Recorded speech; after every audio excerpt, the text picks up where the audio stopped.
Then we will be joining Olena Shyrokova, who is the president of the Ukrainian Business Council in UAE. She is the president of Ukrainian Business Council, vice chairman at ICC UAE Commission on Trade and Investment, head of corporate department at Araa Group, advocates and legal consultancy. Olena is a licensed attorney. She has done bachelor and master in law in Taras Shevko National University. It's ranked first in Ukraine, and law in distinction from the University of Middlesex. She has over 8 years of experience in corporate and contract law, including 4 years in the United Arab Emirates. She has been mostly involved in arbitration and corporate matters. She holds extensive knowledge in corporate and contract law. Regarding Ukrainian Business Council, it's a non-profit organization established on the 2nd of June 2016 and officially licensed by Dubai Chamber of Commerce with the joint effort of Ukrainian businessmen in the Emirates. The aim of the organization is, above all, to promote the commercial development of Ukraine in the UAE. Let's continue with Olena, who is already here with us. Thank you, Olena, and you will tell us a bit more about what to look for in the investment contract. So I'm looking forward listening to all of that. Thank you so much. Thank you. Good evening or good afternoon, everyone. My name is Olena Shyrokova. I'm the president of Ukrainian Business Council in UAE. During last year, as we all know and follow the news, UAE is becoming one of the most trustable destinations regarding the investment. So lots of investment coming, lots of questions from Ukrainian clients, and the same lots of questions from the international clients, foreign clients. So when we start speaking about the investment, the most important to start speaking about the NDA. When we are showing, it depends on from which side we are staying. We are staying from the side of the investor, or we are staying from the side of the person who needs the investment in their project. So it's like two different sides, but I will try to already from these two perspectives and through two angles, and using already the existing experience. And I hope it will be useful for you. I will start when you prepare already your investment project and you need an investor. Before that, all the time you have to ask yourself what kind of information you have in your profile and presentation regarding the investment project. And the first thing what your lawyer can ask or may ask you, it's maybe we need to sign NDA. And NDA, as maybe many of you already know, it's non-disclosure agreement. It's from where we start our journey in the investment. And many lawyers are, divided into two groups. It's who for NDA, signing NDA, and non-signing NDA. What I can tell you from my experience, first let me describe you very shortly what does it mean NDA. I think Sviatoslav, maybe we can go to another slide. So yeah, this is where we start. The NDA, non-disclosure agreement, what we have, it's referred to as the confidential agreement, which is a written contract between two parties, people, or organization, that prohibits the sharing of confidential information that has been revealed to them. By practice, I can tell you it's good to sign a non-NDA in any circumstances, in any business activity, whatever you share your information, which is kind of confidential, or it's your idea, it's something new, maybe can be patented later. So, but from another side, as practice shows, sometimes it can be make investor a bit scared because it's giving direct involvement to be of seriousness. Sometimes by the business etiquette, people prefer not to go first to the NDA. So to find what I can advise from my side, and already being in quite many of the investment projects, I can tell you need to find a balance by changing the way your idea who is presented to investors. What does it mean? It means when we are preparing the presentation to the investor, we need to remove all these technical parts, where we see the numbers, where we see the percentage, where we see how this idea will be implemented. So we just give a general idea of what we have, what we need, how much we need for the investment, what is the general idea, who are who is the partners of this company, a bit about them and their background, because sometimes it's really the startup, sometimes it can be people looking for the joint venture or the merger or acquisition. So you give a general idea. After this general idea, investor, if he's usually investors coming with two people for the meeting, it's financial and legal lawyer. So if everything is going well and investor is interested in your project, after that, you can already ask as the next step and professional step to sign non-disclosure agreement. After that, you definitely the financial assistant and legal assistant will ask to share all documentation regarding the projects and calculation. So before that, you need to protect yourself. As I said already, to summarize regarding what should be in your first preliminary presentation, it's like a good first step is one that gives the investor only a taste. So you need to attract, you need to give the proper information, and there are all the time in any country, especially here in UAE, you can find many companies who are preparing you the project from the marketing perspective, what is really interested, because like by time investor spends maybe first 5 minutes, if he is interested in the project, in 5 minutes you will understand, and he also understand because people usually take care of their time and not wasting. So you need to be very straightforward and what is exactly attracts the investor. The same, as I mentioned, the third part is don't rely on the technical details or how an idea works. Focus on what does it and can do. So this is my summary regarding the NDA. And I say there are different situations, so different occasions, but still everything depends case by case. It depends what kind of the project you have. Sometimes maybe it's a construction project, so you need to share more details. So maybe in this part already it's a legal team involved from one and another side. That time definitely NDA signed. But when we speak about the startups, and we know that like new beginners, new business people, they a bit scared, to lose the investor. So in this case, you need to protect also yourself.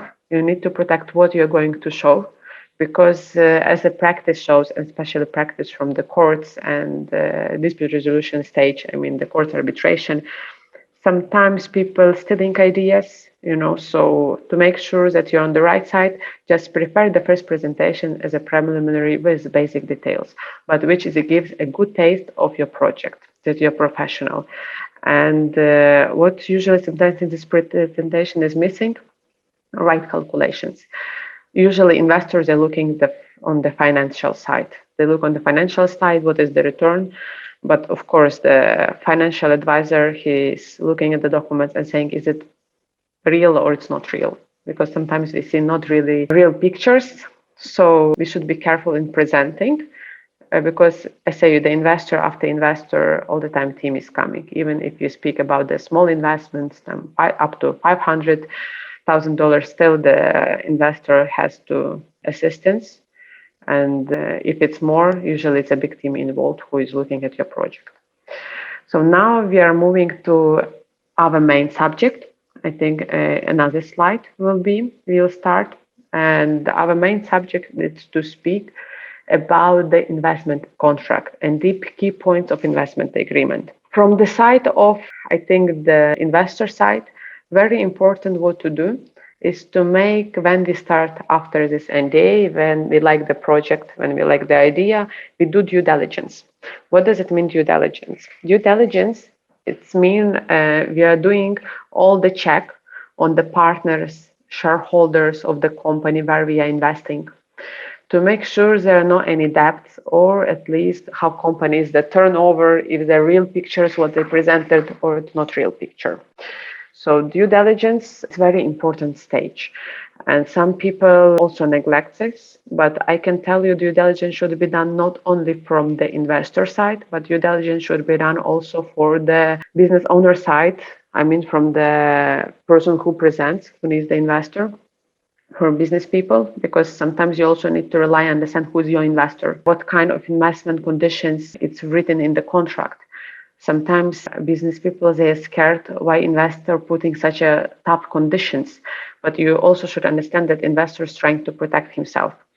and his legal team for sure. So due diligence should be done from the two sides. What also this investor, what kind of history and background he has, if he's involved, because usually investors, they divide it into sectors. They prefer to invest in the same sector where they're familiar with. Of course, it depends on the amount of the investment, or it's a investment company, or it's individual investor. And even the investment company, usually they have like 3-4 field areas where they usually like to invest. What we go after, I would like maybe to mention regarding also the investment, tranches where the investor are discussing. What we know about the investment tranches, in investment contract agreement, the parties can agree to have the investor invest in tranches or to provide a part payment.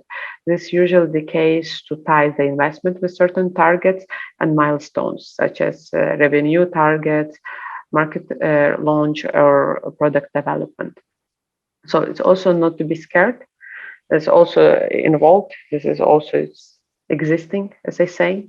Now, the main point, what we are going to speak is the key points, what we need to look, what we need to know.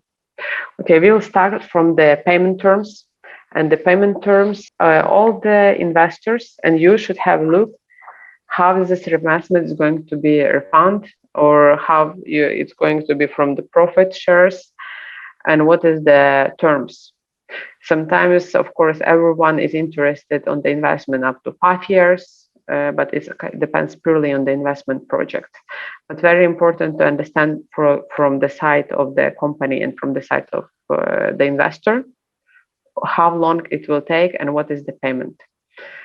This is one of the most crucial. But I think already practice shows that this is exactly what lawyers and people looking at the financial sector. So with this, we don't have many problems, but still in the payments is also, it will be good if financial sector from there on your side can advise. Is it real time frame, not real time frame, and what will be turnover? This is very, very important to have at least the clear picture, and of course in the payment terms to give from the side of the company all them kind of extension, the time, which like extra a little bit in front to have, and to discuss in case also there any delays, how you're going to handle. And in this term, I prefer at a settlement and discussion between the parties, but it should be also in front discuss, and it's good it's written in the contract. And as a contract lawyer, I can advise you that to make sure in the contract everything is written. Don't make the investment contract for the 3 or 4 pages, what I also saw few times and made me a little bit surprised, because I believe it's like a statute of your business relation, and you need to put everything written inside how you're going to regulate your relation in the in the process of the beginning process, in the middle, and in case investor or you would like to exit from the business. So all of these clauses should be written. Everything from A to Z. I like more common law system in the contract. So we would like to write contract for the 50, 60 pages. And sometimes people asking why so many pages, because we're trying to put everything to make sure that in case any question, we refer directly to this clause and we know how it's regulated in future. The next one, what we will do is investors' rights. Of course, the investor rights, it's also very important. Sometimes the company is getting scared. Why so many investor rights? But you should understand that this is mostly investor trying to protect himself and to have a kind of involvement in the business. But there are also 2 types of investor. I can tell you they're passive and active. I think everyone understands the definition, so I don't need to define more. But if it's active, he will try to make the clauses in the way that he's involved into business and everything is done on his decision. And as often shows, investors are asking here to be mentioned in the license as well. So sometimes they're taking majority shares. Purely, I say, depends on the project, but these things, when investor want to be active, you need to discuss everything through the legal side, and also to make sure that all the clauses is written, what is the cases he's involved, and when he needs the investor consent, the partner's consent, to make sure that any dispute can be avoided in the future. That's why I say it's better to discuss everything. And the contract, as my professor from uni said, contract is like marriage. Before marriage, think about divorce. So in this thing, we need to think everything possible and not possible to make sure that we are protected, and from the legal side, investor is protected, and from another side, company is protected. Also, the disputes happening, especially when the payment terms are not completed. So there the problem starting with the investors' rights. You should be very careful here in the legal terms. Here, another one is the financial information. Financial information, this is the open requirement that when they bring an institutional investor on board, management have to produce management accounts, audit accounts, and financial models and budgets for the upcoming financial years, which they have to deliver to the investor prior to certain dates. Nothing to be scared. It's very normal when investor asking you for this kind of documentation, because investor wants to ensure that the payment terms regarding all of this profit, income, in case of any debts, he wants to be sure how the business is moving. And usually he assigned one of his team who is following on the quarter basis. It depends on purely on the agreement between you when he will see the statements. Sometimes even investor also depends on the shares and what kind of investor is coming in. He's asking access to the bank account. So he wants to see exactly what's going on, not only from the accounting side, but also from the direct side from the bank. So nothing to be, in case in these terms he is asking you from the bank access, you say you need also to write everything in the proper way to make sure everything regulated by your contract and how it's going to be accessed in case of power of attorneys, and everything how is regulated between also memorandum of association already in the future if the investor becoming as a partner in the company. So the next one is a confidentiality. Confidentiality, it's a very, very normal clause, and you need to include this clause for sure. You keep, I think this is like something very general, but I will again repeat. It's very important, like all the information, what you agree in, it's keeping between you, and there no one can be disclose this information. And it's kind of, as we spoke, a non-disclosure agreement, but this is more stronger, more properly drafted regarding exactly this project and inside. So inside the investment contract, there will be a provision like in the agreement that ensures that its parties will keep all confidential information confidential. Normally, an investor is expressly allowed to disclose information to its employees, members, officers in the office. So this is about the confidential. Will not keep it maybe more because I'm just looking at time. Oh, my time is running very fast, so I will be more. It'll be faster. The next one is board representation. Very often, investor is asking to be involved in the board, and it's common to see that investor demand to have one or more directors appointed on the company's board. They will also require that at least one or more the investors, directors be presented at the board meeting to have quorum and allow decisions to be made. This is how investor is trying to control the process. But now I'm purely speaking about the active investors who are becoming the partner, who is making all the team, because I say it's the investments depends on the amount, what kind of investments. But from the practice, I can tell you sometimes when it's a big investment involved, there are less involvement when there's small investment involved. So sometimes it's a funny process, but it happens. But board representation, this is the guarantee for investor. So no need to be scared of anything else. I mean, it's normal, but I will push attention one time more. This is very important to have the right lawyer who will read you all the clauses and you will understand what's going on. So the next one, it's matters requiring the consent of the investor. This is also very, very important clause. Usually the investor contract can provide for investor consent regime, whereby the company agrees to consult with the investor or obtain investment approval before proceeding with the certain management decision, such as issuing company securities, appointing or removing director, purchase or selling shares of the company. So they have usually full the list what is the required the investor consent regimes. Important. Now the next one is the dispute resolution clause. This is what I said to you before, like a contract, it's like a marriage. Before marriage, we think about divorce. So in case there's something wrong happening, you should consider what is the business activity, what is the better for you, the court or arbitration. in case of arbitration, and you need to know all the institutions, which institution is suitable for you in case it's institutional arbitration or ad hoc. If it's ad hoc, we're writing very carefully who is exactly arbitrator is going to be qualification of the arbitrator in case the dispute happens. This is, by the way, one of the most important clauses in any contract, dispute resolution, because as practice shows, from the 100% of the business, usually in 70-80 dispute happens. And it's better when it's resolved on the settlement place, take as a settlement or maximum mediation, but usually it goes more further. So we need to have a properly written dispute resolution clause. And all other, this is the general clauses, which are not able to be existed without the contract. Regarding who is authorized signatory, the validity, validation of all the clauses, general terms.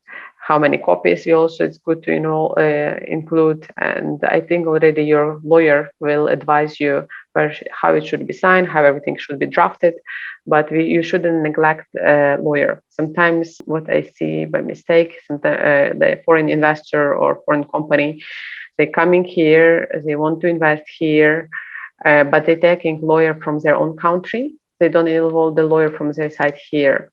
This is a mistake, because you need to know the current regulation. If we are in UAE, so you need to have lawyer in UAE, from UAE side as well, to be hired, to have a look in the contract and to have a look and to make a due diligence, of course, of the company if you're going to invest here. So where you are staying, and to make sure you are 100% protected as investor. And the same side, I can tell you, you're 100% protected as a company. So this is very, very important. And to be honest, I can talk forever about these things, about the contract, about the clauses, how to write, how to make everything in the proper way. But I know everyone, we have the time frame. And I think I'm already all around for the 3 minutes for the time. I'm really appreciate your attendance. And one more, I would say thank you to Bosco and to Svetoslav for arranging such very, very, very important events and lectures, seminars, because more we share information, more people building their businesses better, strong, making them stronger. So all the time happy to share, and there will be the contact details. In case you have any question, you're more than welcome to contact me through email or through WhatsApp, then the number. And thank you very much for this opportunity. Thank you. Thank you very much, Olena. Thank you so much for this very interesting presentation. And I could not agree with you more. Hope for the best, but prepare for the worst. So Thank you very much for this very interesting presentation.